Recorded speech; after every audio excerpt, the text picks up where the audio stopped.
નમસ્કાર, આપ જોઈ રહ્યા છો નેશન પ્લસ ન્યૂઝ. હું છું હિરલ આપની સાથે. બરોડા ડેરીની આગામી ચૂંટણીને લઈને મોટા સમાચાર સામે આવી રહ્યા છે. ઉમેદવારી ફોર્મ ખેંચવાના છેલ્લા દિવસે ચિત્ર સ્પષ્ટ થઈ ગયું છે. કુલ 31 માન્ય ફોર્મમાંથી અનેક ફોર્મ પાછા ખેંચાતા હવે માત્ર 4 બેઠકો પર જંગ જામશે.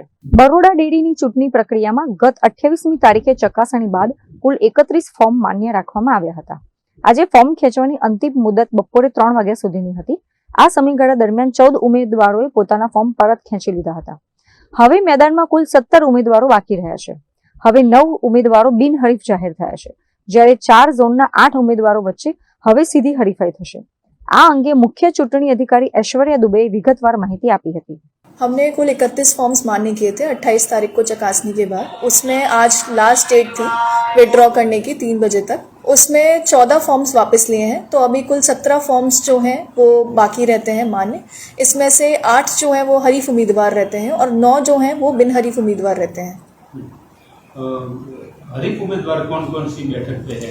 हरीफ उम्मीदवार हमारा जोन 4 में है हितेश भाई मफत पटेल, पार्थिव शैलेश भाई पटेल. जोन 6 में हमारे पास 2 लोग हैं, कुलदीप सिंह उदय सिंह राहुल जी, सुरपाल सिंह चिमन सिंह परमार. जोन 8 में दीक्षित भाई भीखा भाई पटेल, प्रहलाद भाई मंगड़दास पटेल.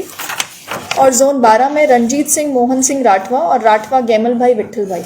तो कुल 4 जोन हैं जिसमें 2-2 फॉर्म्स हमारे बाकी रहते हैं.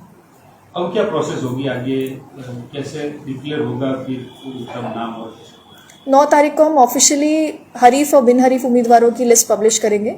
किस जोन में इलेक्शन होना है वो डिक्लेयर करेंगे. और उसके बाद 18 तारीख को सुबह दोपहर में 3 बजे तक वोटिंग होगी और 3 बजे के बाद हम काउंटिंग करके जो 4 जोन में काउंटिंग और वोटिंग होनी है वो डिक्लेयर करेंगे.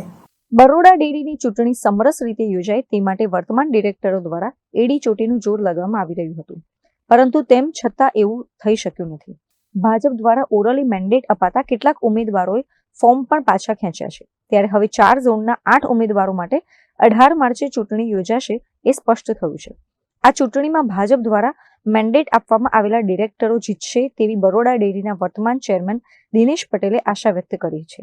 18 માર્ચે થનારી બરોડા ડેરીના નિયામક મંડળની ચૂંટણીમાં 9 ડિરેક્ટર અમારા ચાલુ બોર્ડના બિનહરીફ થયા છે.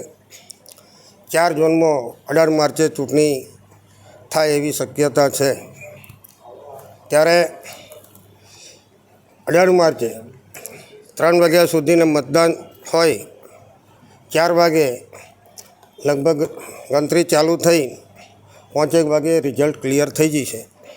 ત્યારે મને આશા અને પૂરો વિશ્વાસ છે કે જે 13 ડિરેક્ટરોનો જે મેન્ડેટ ઓરલી આપવામાં આવ્યા છે 13 ડિરેક્ટર સંપૂર્ણ બહુમતી સાથે ચૂંટાશે, એમાં કોઈ શંકાનું સ્થાન નથી. અત્રે ઉલ્લેખનીય છે કે 9 માર્ચના રોજ સત્તાવાર રીતે હરીફ અને બિનહરીફ ઉમેદવારોની યાદી જાહેર કરવામાં આવશે. ત્યારબાદ બરોડા ડેરીના સત્તાધીશો નક્કી કરવા માટે હવે 18મી માર્ચે રસાકસીનો જંગ જોવા મળશે. જોવાનું એ રહેશે કે પશુપાલકો કોના પર પોતાનો ભરોસો મૂકે છે.